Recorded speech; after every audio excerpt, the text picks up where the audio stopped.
చూడండి జ్యూసీ జ్యూసీగా ఎంత బాగుందో. చూడండి ఒత్తితో కూడా కనిపిస్తుందా, స్పాంజీగా చాలా బాగా వచ్చింది.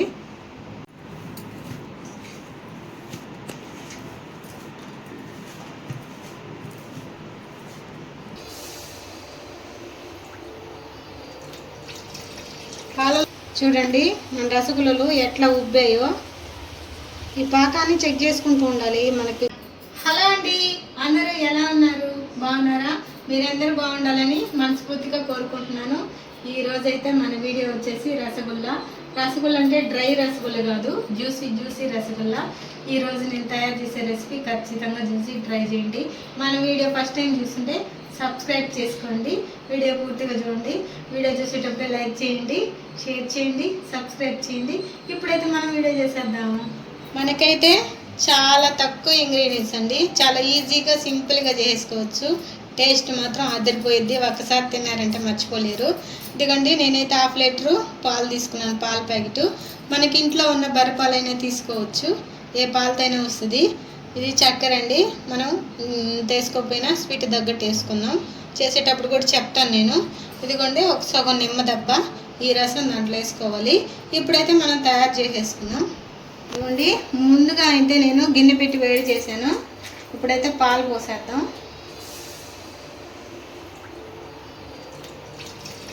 పాలలో వాటర్ వేసుకోకూడదు, అలాగే పోసి కాసేసుకోవాలి. పాలు బాగా మరగబెట్టుకోవాలి. ఇదిగోండి బాగా తెల్లనిచ్చి పచ్చివాసన పోయేంత వరకు బాగా మరగబెట్టుకోవాలి, కొంచెం చిక్కబడేదాకా. ఇది చాలా ఈజీ రెసిపీ అండి. ఇది డ్రై రసగుల్లా కాదు, మెత్తగా జ్యూసీగా సూపర్గా ఉంటుంది. మీరు ఈ వీడియోని కానీ బాగా లైక్ చేస్తే ఎక్కువగా నేను డ్రై రసగుల్లా కూడా తప్పకుండా చేసి చూపిస్తాను. చూడండి మన పాలు అయితే మరుగుతూ ఉన్నాయి. ఈ లోపల మనము నిమ్మరసాన్ని పిండుకుందామండి. ఇదిగోండి ఒక బౌల్లో కొంచెం వాటర్ తీసుకోవాలి. ఆ వాటర్లో మనం నిమ్మరసం పిండుకుందాము. డైరెక్ట్గా వేయకుండా వాటర్లో కలిపేసుకోవాలి.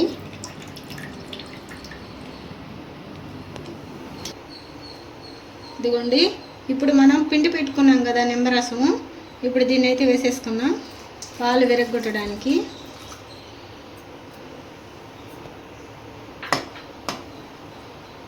చూడండి ఎంత సింపుల్గా విరిగిపోయాయో.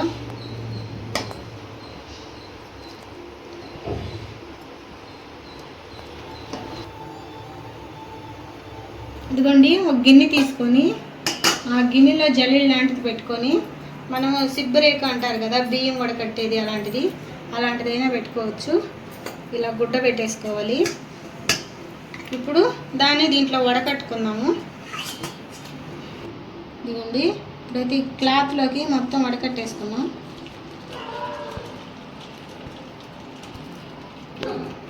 ఇదిగోండి దీంట్లోనే కొంచెం వాటర్, చల్లని వాటర్ పోసుకుందాం.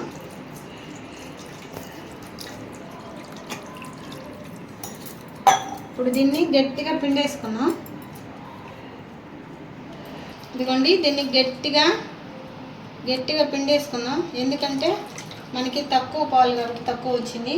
మనం ఎన్ని పాలు కావాలంటే అన్నీ చేసుకోవచ్చు. దీన్ని అయితే గట్టిగా పిండేద్దాం, వాటర్ అన్నీ పోయేలా కాలుతుంది. ఇలా పలసని క్లాత్ తీసుకుంటే చాలా ఈజీగా వచ్చేస్తాయి వాటరు. దీంట్లో ఒక్క చుక్క కూడా వాటర్ ఉండకూడదు, మనం గట్టిగా పిండేసుకోవాలి. చూడండి ఇలా పిండేసుకోవాలి. ఇదిగోండి వాటర్ అసలు లేకుండా ఇలా గట్టిగా పిండేసుకోవాలి.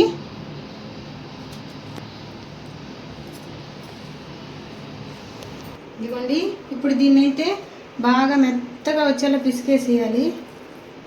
పొడి ఉండకూడదు, బాగా పిసుకుదాం చేత్తో.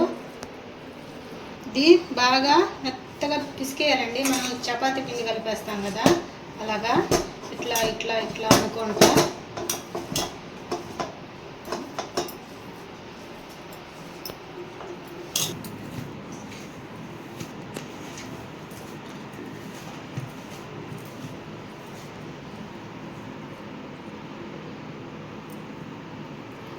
ఇదిగోండి మెత్తగా బిసికేసేయాలి. మనం ఎంత మెత్తగా బిసికితే అంత బాగా వస్తాయి. ఇప్పుడైతే మనం బాల్స్ చేసుకుందాం. ఇదిగోండి, నేను తక్కువ పాలు వేసుకున్నాను కాబట్టి చాలా తక్కువ వచ్చింది. మనకు కావాలంటే క్వాంటిటీ పెంచుకోవచ్చు. ఇవి చేసుకునేటప్పుడు చిన్న బాల్స్ చేసుకోవాలి, ఎందుకంటే ఇవి బాగా ఉబ్బుతాయి. అందువల్ల మనం చిన్నవి చేసుకోవాలి. మనం చేసుకుంటాం కదా గులాబ్ జామ్కి, అవి ఎలా పొంగుతాయి ఇవి కూడా అలాగే పొంగుతాయి.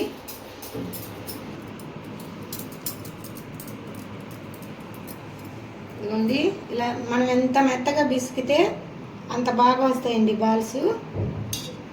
ఈ సైజ్ అయితే సరిపోతాయి. ఇవి వేస్తే మన గులాబ్ జామ్ సైజ్ వస్తాయి.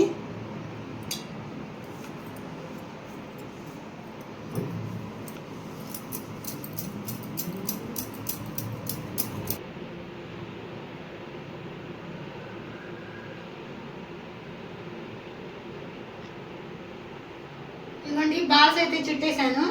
చూడండి ఎలా వచ్చాయో. ఎలా తిప్పినా కూడా అవి వంక టింకర్ రావట్లేదు, రౌండ్గా వస్తున్నాయి. పాలతో రెసిపీలు చాలామంది ఇష్టపడే వాళ్ళకి చాలా బాగుంటుందండి. ఎక్కువ పాల రెసిపీలు, పాలకోవా అలాంటివి పాయసం తింటూ ఉంటారు కదా, వాళ్ళైతే చాలా లైక్ చేస్తారు. ఇప్పుడైతే మనం దీన్ని తయారు చేద్దాం. ఇదిగోండి, పెద్ద గ్లాస్తో 1/2 గ్లాస్ వాటర్ పోసాను. బాగా తెల్లనిద్దాం. ఇదిగోండి, వాటర్ తెల్లాయి. నేనైతే చక్కెర ఇదిగోండి టీ గ్లాస్తో తలకొట్టేసుకుంటున్నాను, తక్కువ క్వాంటిటీ కాబట్టి. అయితే పాకం రానివ్వకూడదు, చక్కెర కరిగితే చాలు. ఇదిగోండి, మన చక్కెర అయితే కరిగిపోయింది. ఇప్పుడు ఈ బాల్స్ వేసేద్దాం. బాగా గుర్తుపెట్టుకోండి, పాకం అయితే రాకూడదు. ఇది మనకి గులాబ్ జామ్ పాకం వస్తుంది కదా, అప్పటిదాకా ఇలాగే ఉడకబెట్టుకోవాలి. ఎక్కువ పాకం రానికూడదు. మనకు తెలిసిద్ది కదా మనం గులాబ్ జామ్ ఎలా చేస్తాం అలాగేను. ఇవైతే ముందుగా వేసేస్తాం చక్కెర కరిగిన తర్వాత. మనం ఈ మూత పెట్టేసుకున్నాం. ఈ ఆవిరికి రసగుల్లా బాగా ఉడకతాయి. అప్పుడప్పుడు చెక్ చేసుకుంటూ ఉండాలి. చూడండి మన రసగుల్లలు ఎట్లా ఉబ్బాయో. ఈ పాకాన్ని చెక్ చేసుకోవాలి. ఈ పాకాన్ని చెక్ చేసుకుంటూ ఉండాలి మనకి గులాబ్ జామ్కి వచ్చినట్లుగా, మరి పాకం పడిపోద్ది.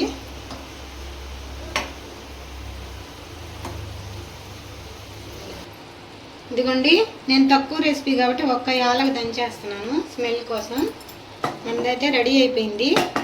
మనకి అది తెలియడానికి కొంచెం పాకాన్ని కూడా టెస్ట్ చేయొచ్చు. ఇదిగోండి, ఇలా పట్టుకుంటే కూడా మనకు తెలిసిద్ది గులాబ్ జామ్ పాకం లాగా. తీగ పాకం కూడా కాదు, గులాబ్ జామ్ పాకమే. బాగా గుర్తుపెట్టుకోండి. ఇదైతే రెడీ అయిపోయింది. ఇప్పుడు దించేద్దాం.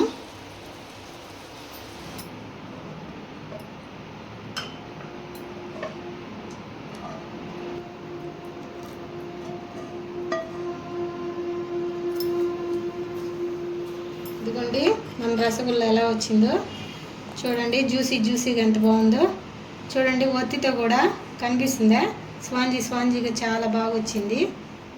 చాలా అంటే చాలా బాగా వచ్చిందండి. తప్పకుండా ట్రై చేయండి మీరు కూడా.